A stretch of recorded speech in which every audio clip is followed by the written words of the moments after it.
Hello, fitter, carpenter, electrician vacancy വന്നിട്ടുണ്ട് കേട്ടോ. ഈ 3 പേരുടെ വേക്കൻസി വന്നിട്ടുണ്ട്. ഇഷ്ടംപോലെ വേക്കൻസി ഉണ്ട്. ഡയറക്റ്റ് ഇൻ്റർവ്യൂ ആണ്, അല്ലാതെ കാത്തിരിക്കേണ്ട കഥയൊന്നുമില്ല. 21-ാം തീയതി 10 മണി മുതൽ 1 മണി വരെയാണ്. പക്ഷേ അതിന് മുമ്പ് ഒരു കാര്യം ചെയ്യണം, രജിസ്റ്റർ ചെയ്യണം. അവരുടെ സൈറ്റിൽ കയറിയിട്ട്, ക്രൂസ് കരിയറിൻ്റെ സൈറ്റിലാണ് കയറിയിട്ട് രജിസ്റ്റർ ചെയ്യേണ്ടത്. മുമ്പിൽ വെച്ചിട്ടായിരിക്കും ഇൻ്റർവ്യൂ. എന്തായാലും അവർ നിങ്ങളെ അറിയിക്കും. നിങ്ങൾ രജിസ്റ്റർ ചെയ്തതിന് ശേഷം നിങ്ങളെ അവർ അറിയിക്കും. അറിയിച്ചതിന് ശേഷം പോയാൽ മതി. പിന്നെ അറിയിക്കാതെ ഓടി അങ്ങോട്ട് ചെന്നിട്ട് കിട്ടിയില്ലേ എന്ന് പറഞ്ഞിട്ട് എന്നോട് കംപ്ലയിൻറ്റ് പറയേണ്ട. അപ്പോൾ അതുകൊണ്ടാണ് പറഞ്ഞത്. Fitter, carpenter, electrician. ഓക്കെ, അങ്ങനെ മൂന്ന് വേക്കൻസിയാണ് ഉള്ളത്. ഞാൻ തന്നെ പെട്ടെന്ന് വിട്ടുപോയി. Fitter, carpenter, electrician 3 വേക്കൻസിയാണുള്ളത്. 3 വേക്കൻസി എന്ന് പറഞ്ഞാൽ 3 പൊസിഷനിലേക്കുള്ള വേക്കൻസിയാണ്. ഒരുപാട് വേക്കൻസി ഉണ്ടാവും.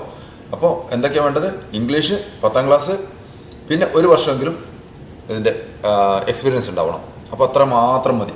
ഓക്കെ, അപ്പോൾ റെഡിയല്ലേ? ഇത് അങ്ങോട്ട് നോക്കിയോ, ഞാൻ ഇതിൻ്റെ പുറകെ ഇടുന്നുണ്ട്. കൃത്യമായിട്ടുള്ള ഡീറ്റെയിൽസ് കംപ്ലീറ്റ് അവിടെ ഇടുന്നുണ്ട്. ഓക്കെ, അപ്പോൾ ക്രൂസ് കരിയറിലാണ് നിങ്ങൾ അപ്ലൈ ചെയ്യേണ്ടത് കേട്ടോ. അപ്പോൾ carnival support service India limited അവരാണ് എടുക്കുന്നത്.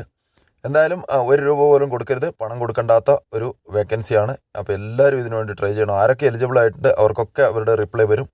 അപ്പോൾ എന്തായാലും എല്ലാവർക്കും കിട്ടട്ടെ എന്ന് പ്രാർത്ഥിക്കുന്നു. എല്ലാവർക്കും ഒരു ജോലി ലഭിക്കട്ടെ എന്ന് പ്രാർത്ഥിക്കുന്നു. Thank you.